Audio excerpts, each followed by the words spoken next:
sure that we respect everybody's time, especially since it is so lovely outside. And thank you, everybody who is here this evening. We know it is 80 degrees and sunny outside, so we really appreciate you joining us for this evening's Family University. Myself and Mrs. Burris are going to be speaking about transitions and separation anxiety. And Ms. Burris, do you want to kind of introduce the quote that you have there? Yeah, I think I've maybe shared this before in another presentation, but I find it always helpful. If you could go back one, Dominique. When children are overwhelmed by big emotions, it's our job to share our calm, not join their chaos. I think this is really important because we're all kind of living in chaos. And so we really have to show up for our students and for our children in a way that shares some calm. Dominic, you can go to the land acknowledgement. Thank you. So as is our custom at Lee, we like to take some time to acknowledge the land we occupy and that our schools are on. We, the community of Lee Montessori, honor the original protectors of the lands that we now call Washington, D.C. D.C. sits on the ancestral lands of the Anacostans, also documented as Nacotchtank, and over time neighboring the Piscataway and Pamunkey peoples. Let's now give a respectful and brief moment of silence.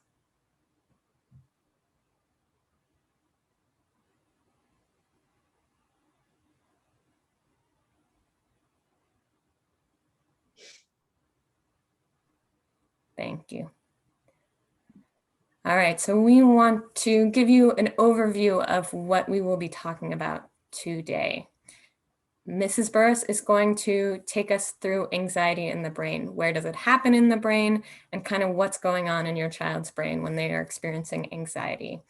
We're going to talk about the power of co-regulation and our role and responsibility as adults in children's lives, why we are thinking that this Family University is necessary, the fact that we are about to transition into hybrid learning, and what anxiety might look like in your primary aged or elementary aged child.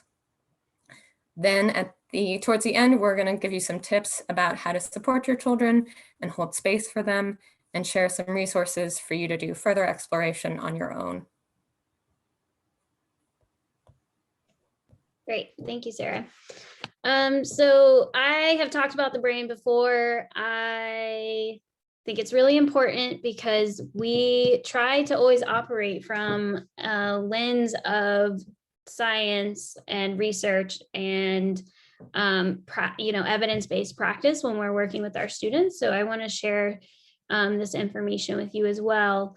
So when we experience stress or anxiety, it kind of happens or is relevant to three parts of our brain. So there's the brainstem, which is often called the animal brain or your survival brain. And then there's the limbic system where the amygdala is, and that's your emotion brain. That's where stress, anxiety, hopelessness, fear, excitement, happiness, all of those emotions kind of show up in the brain, in the amygdala. And then your frontal lobe is the thinking part of your brain. And so our brains evolved when the world was really, really different, more than 200,000 years ago, when we lived in smaller tribes and hunted and gathered food and were faced with danger a lot more often. And so society and technology has evolved a lot more quickly than the evolution of our bodies and our brains. You can go to the next one, Dominique. Thank you.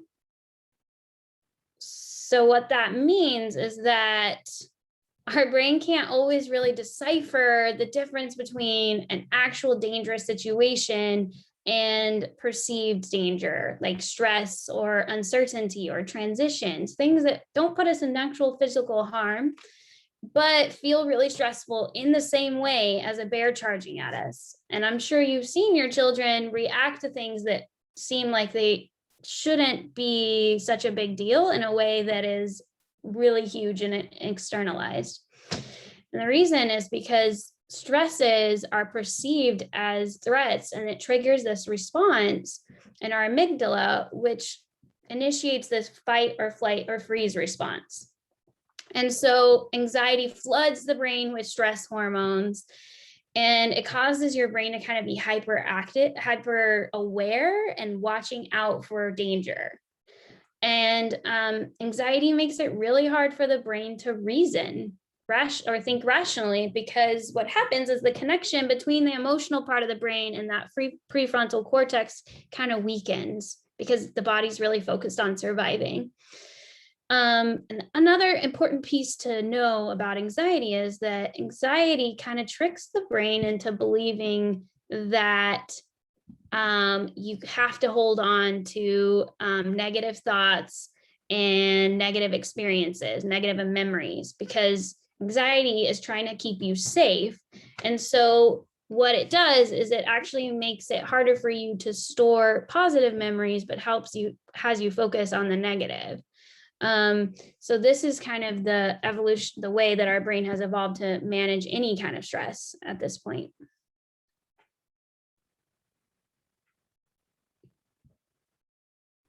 Thank you, Mrs. Burris.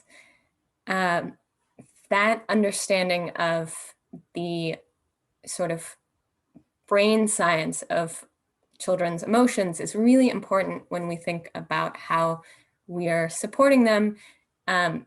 This slide is called The Power of Co-Regulation. It should also sort of really be called The Power and Responsibility of Co-Regulation. What do I mean when I say co-regulation?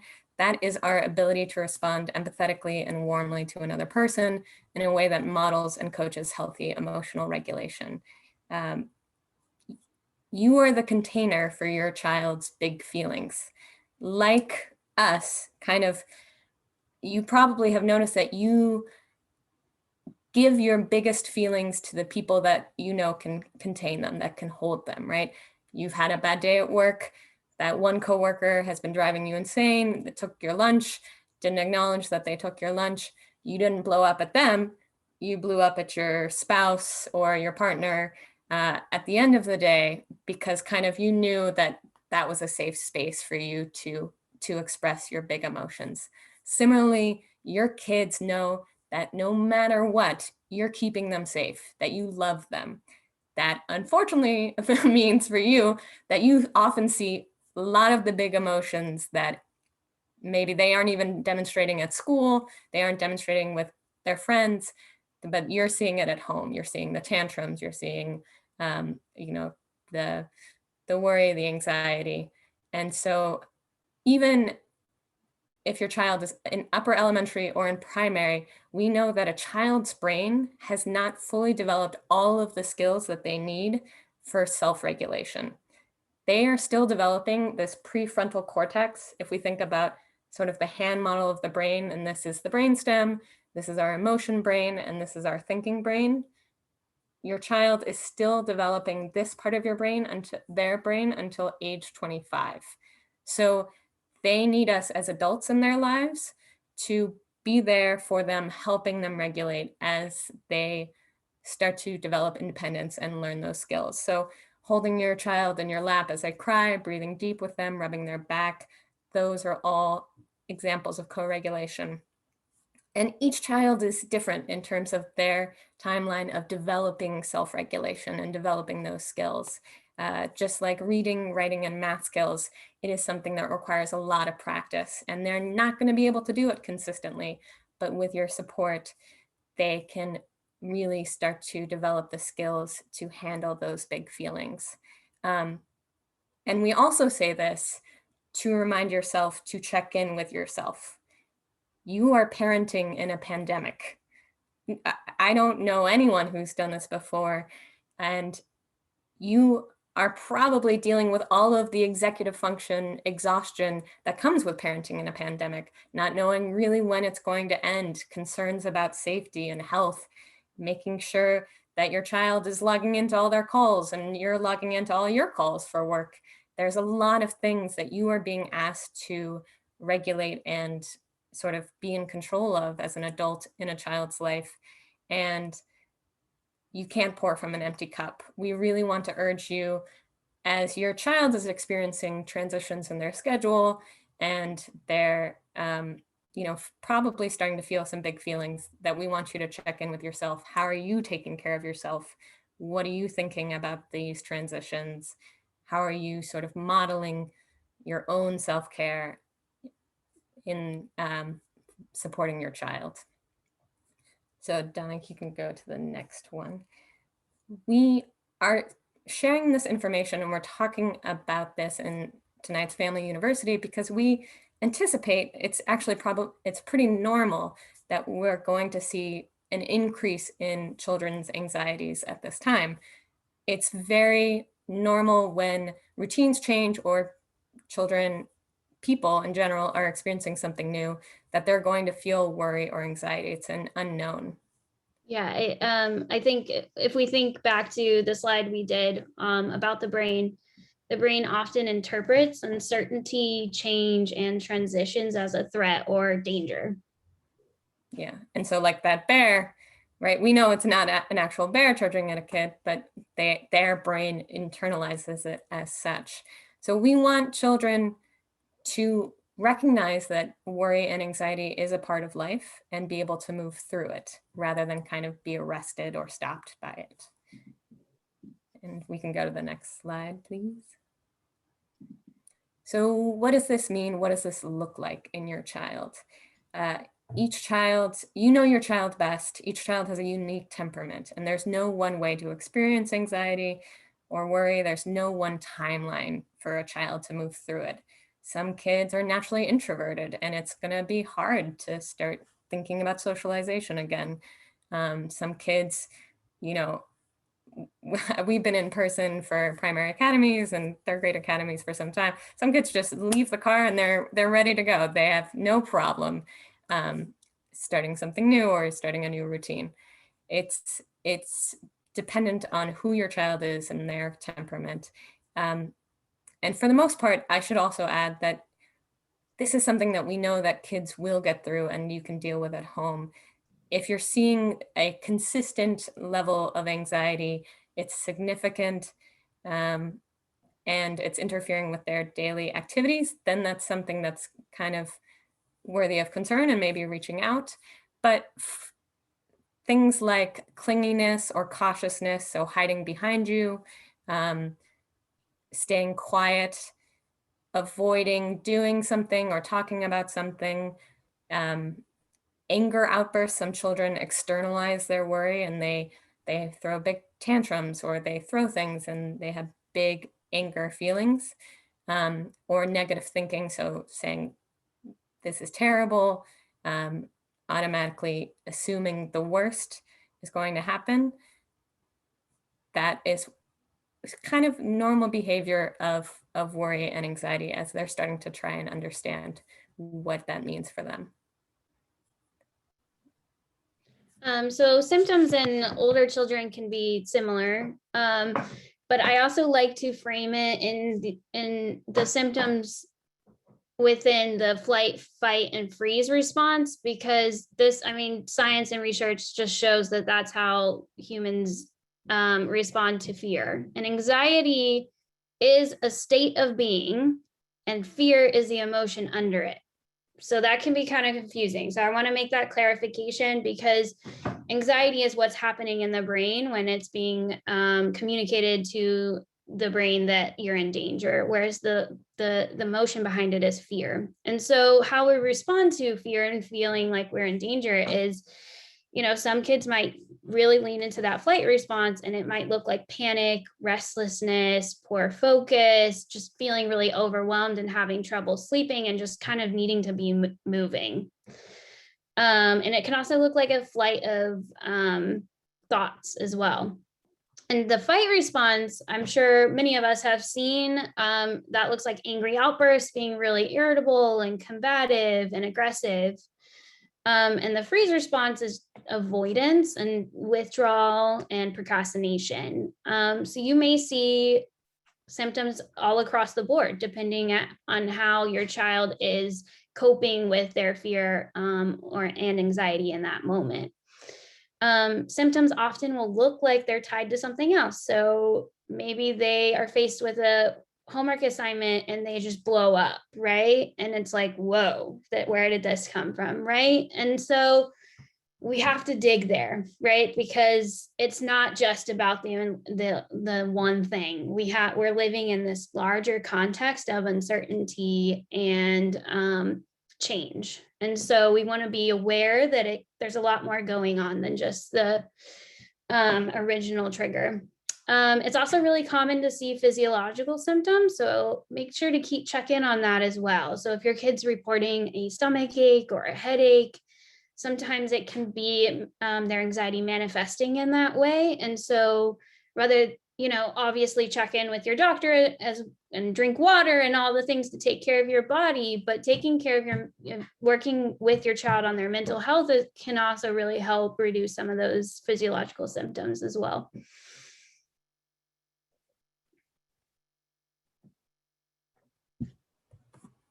So how do you address this? How do you support your child through this? For younger students and in general for all children, holding space for them. It is really tempting, and Mrs. Burrows and I have this urge all the time, even though, we know that this is something to watch out for, to want to fix things for children. We want to fix their uncomfortable feelings because we don't want to see them struggle. But as much as we can, if we can ask questions and reflect back their answers. Oh, I hear you're feeling really anxious about coming back to school. It's been a while. Yeah, it's been a while since we've been in person. And that might make you feel a little bit nervous. Kind of being able to hear and start to process how they're feeling and have some sort of ownership of those feelings can really help younger students start to recognize signs in their own body, recognize sensations of worry. A lot of times, children's worries will be based on what ifs that you know the answer to. What if you come late? Well, your guide will probably wait with you, and they might, if I come really late, they'll call me and they'll make sure that they know when I'm coming. And so you'll always have someone with you.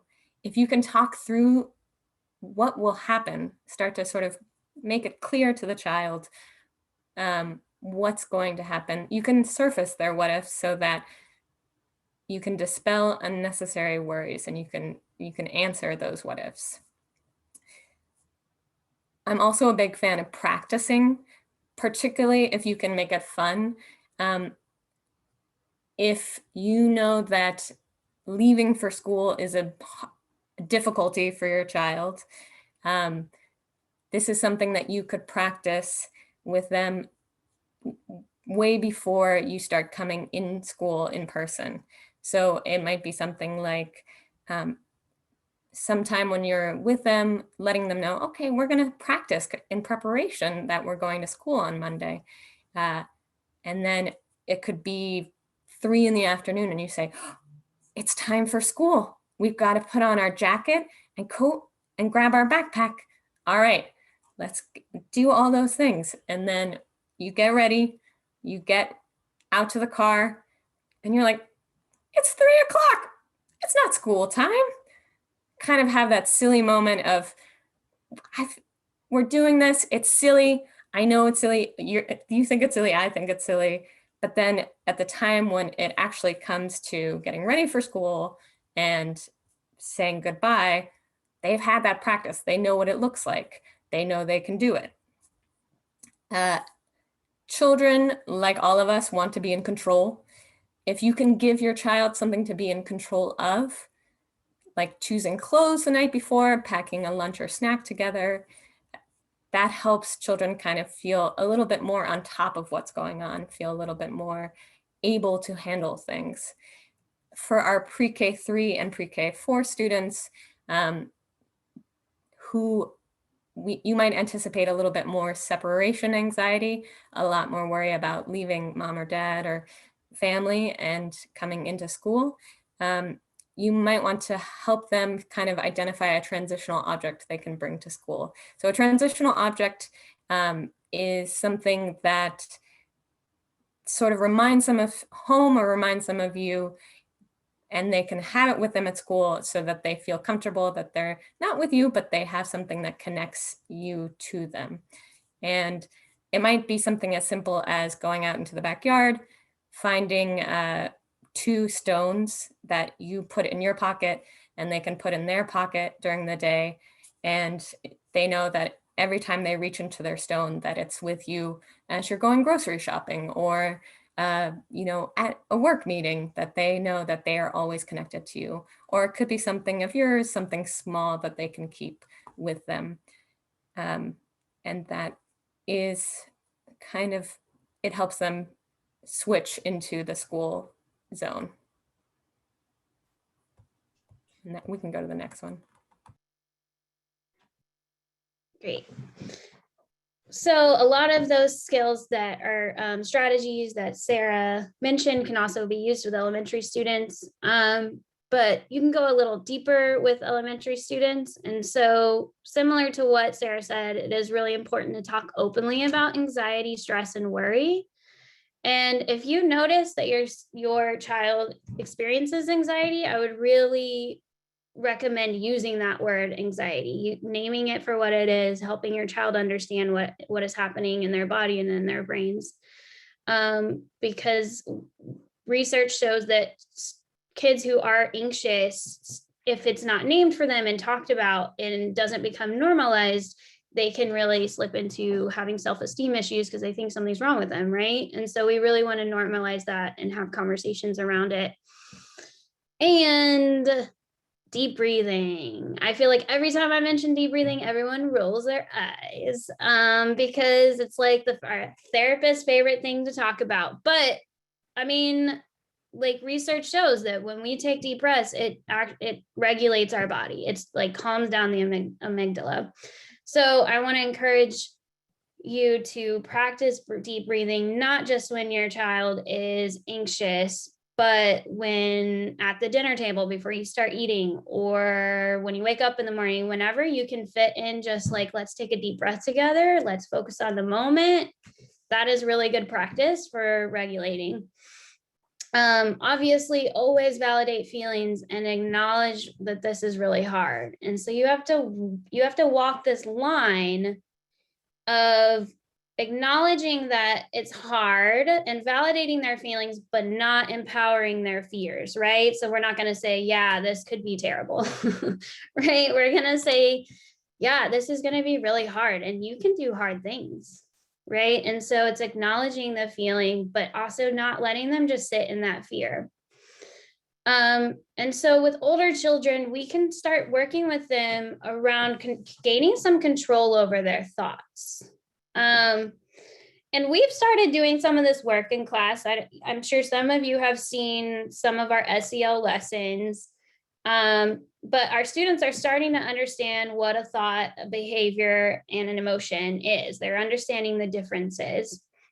And so we can really engage with them around challenging negative thoughts and reminding them that not all their thoughts are accurate, right? So they have an activity this week that elementary is doing where the teacher is going to hide something behind their back and say, okay, everyone guess what it is. Well, there's like over a million things it could be, right? It could be like a hammer or a pencil. And so this is to illustrate that we think things all day long, and all of our thoughts are not always right or accurate. And we often give more weight to the negative thoughts. And so the more you can work with your child to understand that, yeah, I get that thought. It makes sense. That could potentially happen. And this other thing could happen. And if that hard thing happened, what do you think you could do? And do you think you'd be able to get through it? Right? So really playing around with, we don't have to trust everything we think in our head. Another good way to challenge thoughts or distract negative thinking is visualization, imagination, meditation, the Asians. What I mean by that is helping children, like, okay, let's just spend a minute and think about like your favorite vacation or your favorite place to be. I want you to describe it to me. Right. So we can engage them in in their imagination, to teach them how that they can redirect their thoughts from focusing on negativity or fear. We can redirect it to something more pleasant that's going to calm our body down. So we want to help them with that practice as well. And then the last thing is practicing positive thinking and gratitude. So I want to be really careful with positive thinking, right? I'm not talking about toxic positivity. We have to validate that things are hard and that this is scary first. We can't immediately jump to thinking positively, because if we don't validate that emotion, it's just going to keep coming out.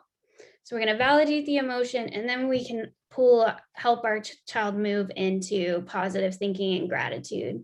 And making this a daily practice is the best way to see your child really become more resilient with uncertainty and with transitions.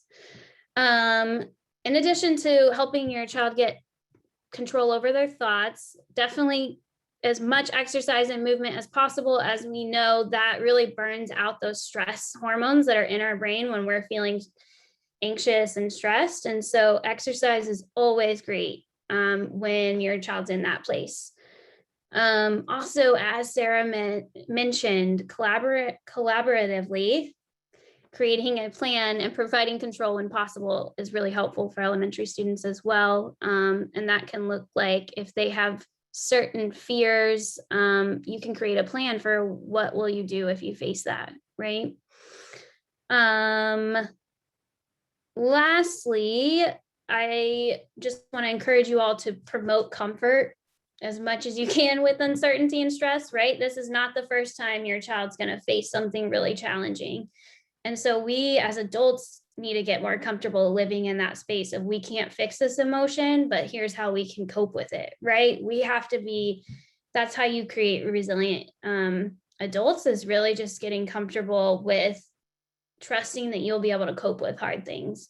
And like I said, practice is really important, because to build these neural pathways and to learn this, just like they have to learn math, reading, all of the subjects, riding a bike, they have to learn how to regulate. That is a skill that has to be practiced. So as much as you can build it into your daily life is going to be helpful for your child. Thank you, Dominique. So with all of that said, I just want to revisit the Student Support Services website and put it on your radar again. If you haven't had a chance to go check it out, it has our contact information, me and Miss Ross. We're always available to answer questions. We love parent coaching. We love working with kids, but I think we also really, right, Miss Ross, we love that. Yeah, okay. We love working with parents. And so we're always happy to answer questions. Also check out the section on the SEL curriculum. I think we have all the lessons in there. And the great thing about that is you can go look at them and get a feel for the type of language you can use at home. At Lee, we're really trying to create this like common language that is founded in science and research to use, so that when we talk to each other, we know how to support each other. We know exactly how you're feeling, right? We all speak a common language around emotions. So visiting those lessons will give you some of that same language and can give you activity ideas and just things to revisit with your child. And so I would definitely check it out if you haven't got a chance. And I'm gonna kick it off to you. Yeah, I want to echo what Mrs. Burris just said, because two things are very important to us. We are both super nerds about brain science and social and emotional development and how those things intertwine. We also love talking about them. And so, you know, if you are interested in kind of, I'm seeing these behaviors, is this normal? How can I address this? How can I support my child through this? Knowing that we can't solve feelings for children, but that we can create space for them to build those neural pathways to have healthy development and be able to be the adults who can contain all of those big emotions. Similarly, we wanted to share authors, Tina Bryson and Dr. Dan Siegel, we taught both for elementary and primary the hand model of the brain that was developed by Dr. Dan Siegel as a way to sort of talk to young people about what's going on in our brain and help them to understand, rather than think there's something wrong with them, but understand that there's actually, just as we have asthma or we have allergies, there's something that our brain does that makes us feel big feelings. And it's difficult to work through them.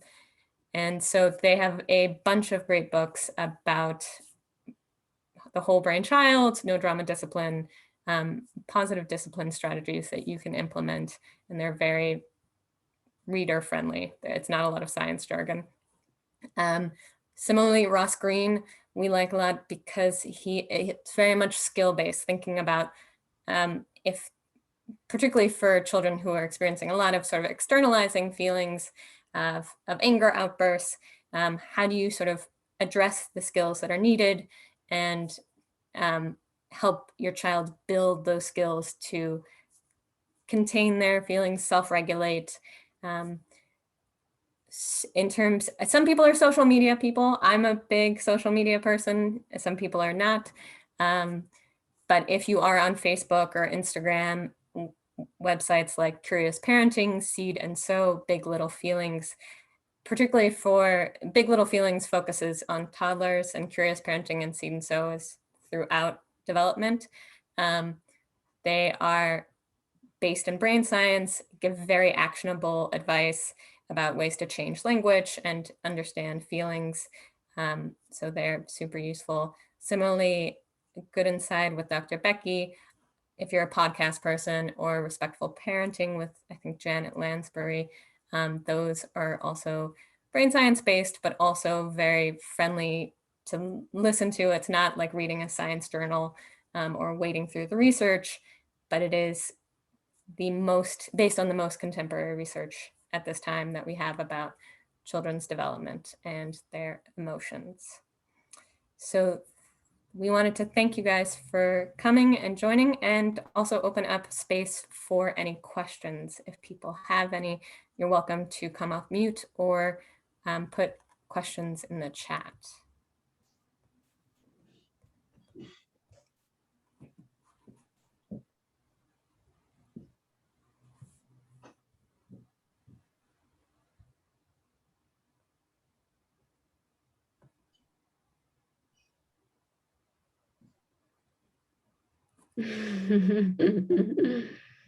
Hi. Hi, Audrey. Thank you guys. And if you don't have any questions, you are also welcome to say goodbye. Just wanted to create the space if anyone had anything that was left unanswered. Yeah, definitely welcome to jump off. I, of course, missed the primary part because I was in another training. This, I'm assuming, will be recorded and put on YouTube. Okay. Yes. Yeah, we can share the deck. Hi, Nona. I just saw your question about if your child seems to be happy, but how do you know if he's really feeling that way? Yeah, that can be really tricky because we kind of, I don't know how anyone can be feeling totally okay right now. I think just continuing to offer that space and check in frequently. And even if he's not expressing emotions of anxiety or nervousness, you can still practice these regulating skills, right? Still developing a positive thinking, gratitude practice, deep breathing. Like, it's still important to teach these skills because even if he doesn't need them right now, he will need them at some point. So that's my recommendation. I don't know if you want to add anything, Sarah. Yeah, I would like to really emphasize the continual checking in about feelings. And then also, a lot of times children have a hard time connecting their bodily sensations to feelings. Realizing, that they're starting to feel angry, and then it seems like anger comes on all at once, and when really it's sort of been, they've been feeling it in their bodies. And so if you start to see kind of feeling different feelings, helping naming the feeling for the child and kind of helping them understand, oh, it looks like you might be feeling a little a little tired today. Like I see you drooping a little bit. How are you feeling? And kind of just sort of naming it for them. Because a lot of times they don't know, they don't Language. have the logic yet of what that is. Yeah, having a chart also with emotion words or pictures can be really helpful in to help your child start developing that emotion language as well. In terms of developing a new habit of sucking, chewing, biting things, that is something I'm very familiar with as somebody who used to suck on their fingers and for a long time bit their nails. It is usually kind of a seeking of comfort sometimes. And it also can be something that they're not even recognizing that they're doing. If you can teach them a skill to kind of transition out of it, right? So you don't, particularly right now with COVID, you don't want them sticking things in their mouth because we want to keep children as healthy as possible. And so kind of like, what can they do to fidget instead? That is not going to be in their mouth, and maybe something they can play with that is not maybe harming them. So like not snapping rubber bands on them, but something they can play with in their hands and they can be healthy with that. I don't know. Do you guys have any other suggestions? I'm trying to think of what else. Yeah, I mean, I think just practicing like replacement behaviors, like you're saying. I know that temperature is a good regulating tool. So having an ice pack, using ice, stepping, putting your head in the fridge, splashing water on your face, those are all really good to regulate anxiety. And so it's really going to just be practicing what while he's anxious and while he's not, right? So it's got to be both. Yeah. Sarah, that question is really good in terms of, I think, something that everybody is feeling right now in terms of feeling anxious and not wanting to sort of project that onto children. That is also a part of modeling. It can be a healthy part of modeling to sort of say, oh, I feel in my body this sort of, I don't know, I feel a little fluttering in my belly. I don't really know what to do. And I think that might be worry. I'm going to do something to help kind of get rid of this worry or help me deal with this worry. I'm going to write in my journal. If a primary, you might want to think about one that is appropriate for your age child. So maybe going outside and having some time in the sun, that really helps me kind of feel warm and start thinking about positive things. So actually being upfront about our feelings can really be a helpful tool for children to start to understand that it's a healthy part of being an adult, that you have big feelings and you don't have to totally be in control of them all the time. Yeah, I think that we, as parents, a lot of people try to hide want to keep their kids safe from any emotions that they may have, but it's actually really powerful to name your emotion. And if you do, right, act out, you yell at your child because you're feeling anxious, there's always that opportunity to circle back and say, I'm really sorry, mom was feeling really anxious. And sometimes that makes it hard for me to control my actions. So I think maybe I'll take a walk next time, right? You can model repair also. So we don't want to totally hide our feelings because it's a great opportunity to show that we're all human. Yeah, the one caution I would put on this is being very clear that it is not your child's responsibility to make you feel better. Because oftentimes kids, as loving human beings, they know that you're feeling a big feeling and they want to do the same thing that you do for them. But just sort of, making sure that they know my job is to keep you safe. I am the adult. I also feel big feelings. I know how to take care of it. I'm gonna take some time to think about this feeling and deal with it. but you don't have to fix it for me. I appreciate you. I love that you want to make me feel better, but it's not your job to make me feel better. And kind of just being very clear about the boundary of they are the child, you are the adult in the room. Yeah. Markia, I think that's how you pronounce your name. Sorry if I mispronounce it. I think we could probably follow up with you to get a little more information, because I don't want to give you advice without knowing what's going on. But I think with behaviors like that, if it sounds like maybe coming up with replacement behaviors like we talked about with Paige, if it's a particular behavior. Otherwise, it could be me. If they're externalizing and doing things over and over again, they may be trying to communicate something else. So if you feel comfortable, we can reach out to you to touch base and maybe come up with some strategies. Yeah. And, a lot of it, particularly for younger students, they are testing the boundaries of what they can do and what they can't do and where your limits are. I will also say that kids have a really hard time discerning good attention from bad attention, right? And so if they know that they can push your buttons on one thing and you're always going to give them a lot of attention, even if it's you saying, why did you do that? Don't do that. They don't know where the limit is. And so, and they don't know what is good attention versus bad attention. They just want connection. So figure out where your limits are, what you can ignore, what's not important for you to address. And then I think it looks like I think you are maybe at the Brookland campus. Great. But yeah, we can reach out. All right. In terms of perspective on how school is planning to handle flipped lids.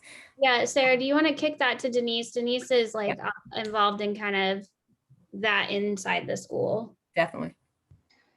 Great. So Rakia, one thing to consider when you're thinking about the repetitive behaviors is talking to your child, not necessarily about like, why are you doing this, but like, what was happening before? Like, do you remember what was happening right before? And maybe then you can start to identify some of the triggers and figure out how to head off the behavior, because you know kind of what was the thing that started it, if there's a common thing that starts it. In terms of the flipped lids, so there are several kind of proactive strategies we're working with teachers to develop. One is really going back to the start of the year at the SEL curriculum to think about what are your coping strategies? Let's name them. Should we put them on an index card on your desk for older children so that you can see them? And so that like they start to connect that thought with the emotion before they have the behavior, and they make the choice to find a way to calm themselves. That's a best case scenario. And so we're doing that. We're making sure that all teachers have some form of calming space or like calming bag that a student could take to their desk when they're starting to feel stressed or anxiety or frustration or any of those bigger feelings. And then additionally, for students who we kind of proactively, who I know have had big struggles during this time, we have been making some proactive crisis management plans, which involves the child when it's age appropriate to talk about what are the things that get you frustrated? How can we help you make a decision before you get to this place where your lid is completely flipped? Because the goal is always never to get to the flip the lid. And then, but if we do get there, then the child and the family with the social work, with social work at each campus and Mr. Johnson at Brookland have identified the safe people for that student. They know where the student is going once their lid is flipped and can try to direct them there, and then can work to reintegrate them. Yeah, we are really big about prevention versus reaction. We want to make sure that we are being thoughtful and proactive about supporting children's behavior. so that we're not responding when a child is flipping their lid, but that we can kind of give them all of the tools that they need prior to that moment. Yeah, and on that note, if you know that your child is feeling really anxious, definitely reach out to us and we can talk about getting their crisis prevention plan in place. We have we try to identify those children that we know from the past who've struggled with big emotions, but if you have that worry, we can definitely draft a more specific plan if that would feel more comfortable as well. All right. All right. We appreciate all your questions. Definitely. And as always, feel free to reach out. Enjoy the beautiful day outside with the time of sunlight that we have left. Thank you very much for joining us. Yes. Thank you. Bye, Suzanne.